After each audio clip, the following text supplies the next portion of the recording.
Hey, hope you're doing well out there. It's Dr. Matt here.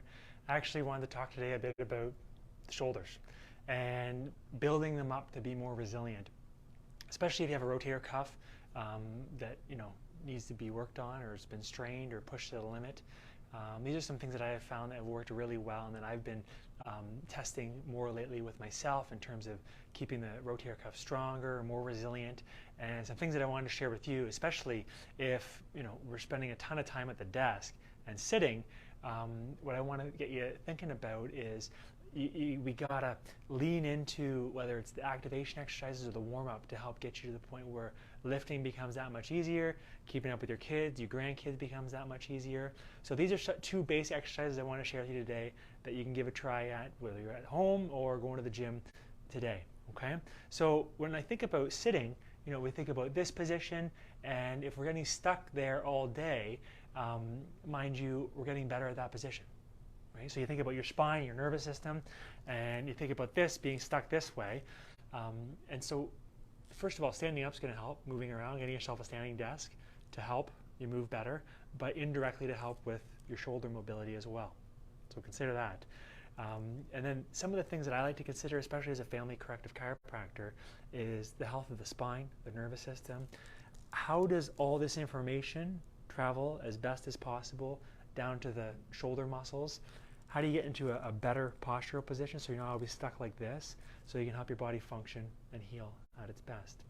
And remember, if you're stuck like this for most of the day and you're taking alerts and emails and reminders and you're sitting in this more tense position, you're probably going to be possibly a little more stressed as well, right? Whether you feel it or not. So it's really important we manage our stress better, myself included. We can all do better at managing our state, I feel. And one of the things that I find impactful that I use to help manage my state and may have an impact on your stress response is healthier spine and nervous system. It's chiropractic, right?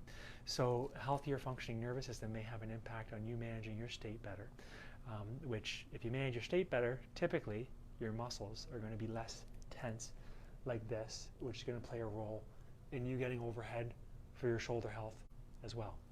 So let's jump right into it. I'll show you here.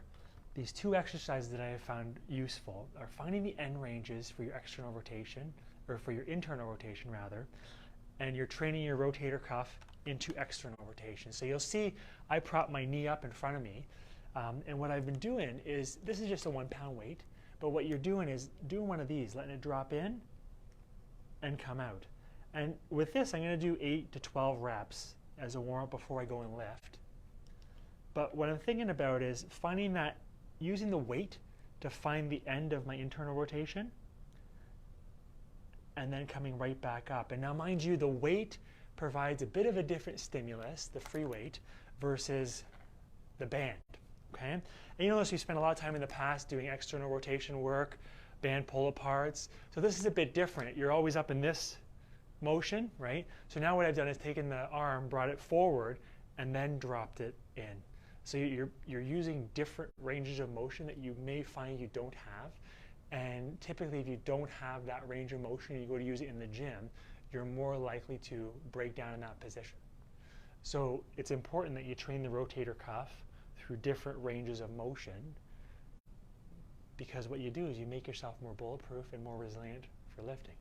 So what I'm doing here, 8 to 12 reps, letting myself feel a bit of a stretch as I come down and then back up. I'll do both arms, 8 to 12 reps, a couple of sets, daily and or before you go lift. Now, we brought the band back, right? This is the second one that I feel is beneficial. I'm just going to bring you up so you can see a bit better. And this is one I've been working on.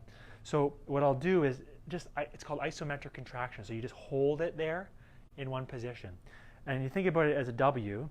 And what I'll do is I'll contract for 5 seconds, thinking about all these little muscles in the back that turn my arm out.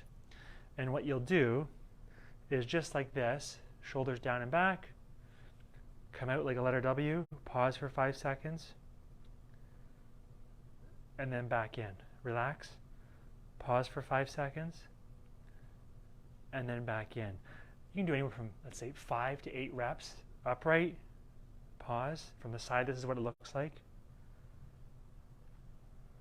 So by doing those two, I'll use them as a warm-up before I go press, get into the overhead position, and I find they've worked really well, just with patients as well. If you give some homework, right, or some work to do, some postural exercises, or some activation exercises when they go to the gym, they find things are that much better, right? So do some small postural exercises, right? Some rotator cuff work, and remember that if you're consistent, right, you're going from this position during the day to, let's say, the gym, keeping up with your kids, whoever it may be, wherever you're going to have fun, pick something and stick with it consistently over a period of time and see how you make out. You'll get a much better result. Anyways, hope you had fun today tuning in, and give it a try. It's something I've been working on, like I was saying, and I find it especially useful training those new ranges of motion, getting a bit of a stretch, right, and seeing what the differences are to help strengthen, make shoulders more bulletproof and resilient. Okay?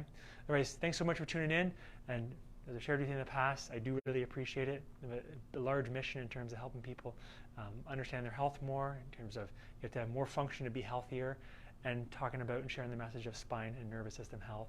So I do appreciate if you take a moment, if you found it useful, to click share and send it off. You never know who's going to benefit from it. Or just grab the link and send it to somebody directly who you know could benefit from it. I do appreciate your help in sharing the message, as I can't do it alone. Okay? I'll talk to you soon, and hope you're having a wonderful day. Bye for now.